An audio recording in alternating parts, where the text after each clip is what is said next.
Brenner, if you jump off this cliff right now, I'll give you a penny. Oh. He literally hurt himself. The wild child, if you will. The youngest gonna be a long video, because Brenner gets injured a lot. Brother's pain. Most all of Brenner's injuries were self-inflicted. However, low to him, he reached out his hand and scratched my chest. Now, obviously, Brenner was just a baby. He had no control of his body and was just moving around. But my 4-year-old brain could not let this slide. How dare you?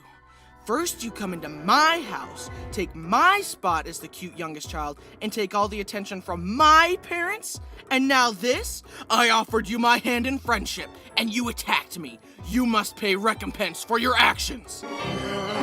Hey, no, stop. Just calm down. Don't do it. My parents tried to stop me, but it was too late. I reached out and scratched him back. He began to cry. The door as a young Brenner was sticking his fingers in the hinges, and Brody slammed the door again. Brenner's fingers bent every which way. Me and Brenner were playing tag, and rather than be tagged by me, he jumped into a busy street and a car barely avoided him. Sometimes your mom has a really good friend, so she decides to make you hang out with her friends' children, but you don't like them? Yeah. When I was younger, my mom sent me and Brenner to play with the neighbor kids, Jake and Steven. The main reason I didn't like Jake was because he said, "Your sister is so hot." Brittany was 18. Jake and I were 8. Have you considered shutting up? Anyways, I spent the day tolerating Jake's shenanigans, but eventually I hid from him on the front porch and watched Brenner and Steven play in the front yard. "Come here, Brenner, I want to show you something." Brenner walked up to him, Steven grabbed his hand, reached into his pocket, and pulled out a pair of scissors and started cutting Brenner's fingers. Stop! I ran over to them to check on Brenner. His fingers were bleeding and he was crying. I slapped the scissors out of Steven's hand, grabbed him by the arm, and forced him inside to his mom. Another time, Brody was really young and another boy was punching him. My mom took the kid to his mom and told her that his son was hitting Brody, and all she did was say, "Soft hands, Hunter." I mean, come on, soft hands? How about Clearly don't know how to discipline children. Here, I'll show you how it's done.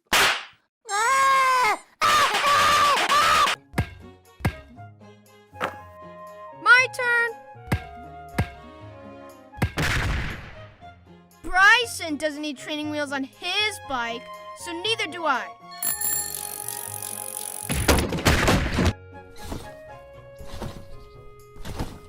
Let me try.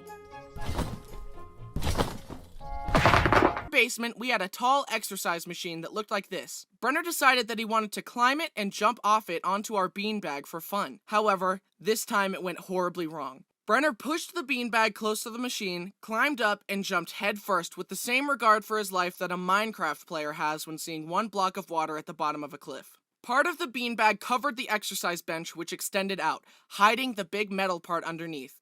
Brenner thought that since there was part of the beanbag there, it would be soft. But his head slammed through the beanbag into the metal part and he split his forehead wide open.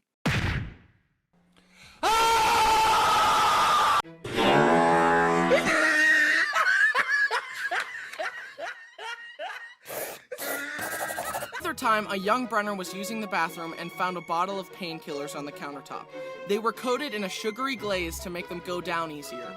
So Brenner took the pills one by one and sucked on them till they ran out of sugar, then spat them out. He did this over and over and over, and from sucking on the pills, he got sick and passed out. I'm tired. Ooh.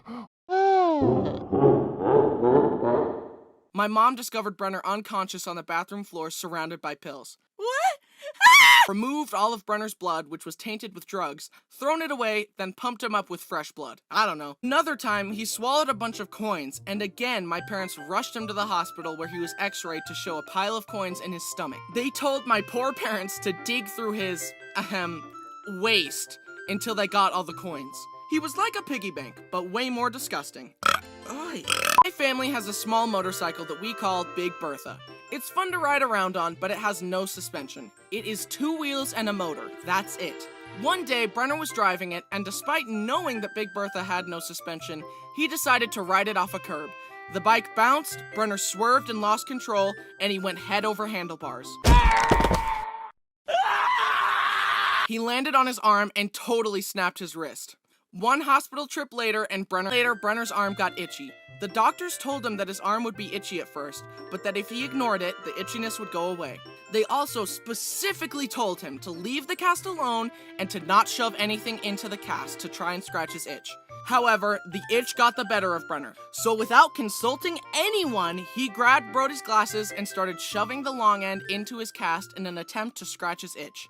He pulled the glasses out only to realize that the little rubber covering had slipped off and it was now stuck in the cast. Determined to scratch his itch and recover the rubber cover, Brenner somehow removed all of the soft wrappings underneath the cast, leaving only the hard outer shell. Brenner had scratched his itch and was satisfied. Then Mom walked in and saw what Brenner had done.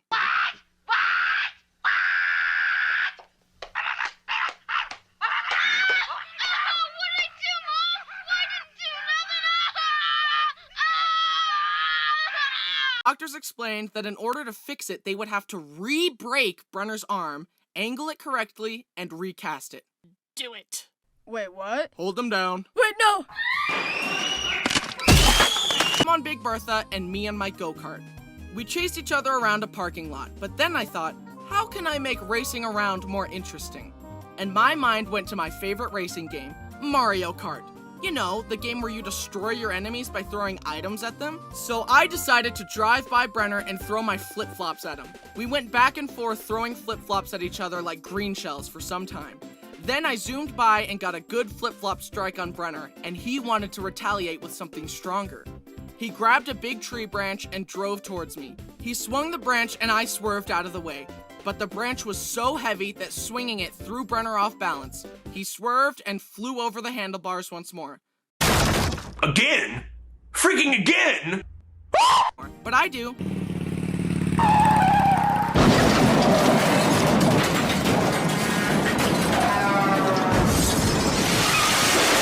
At the end of the video, and yet that's not even all of Brenner's injuries. But if I keep talking about them, this video is going to be 30 minutes long, and in that time, he'll probably injure himself again.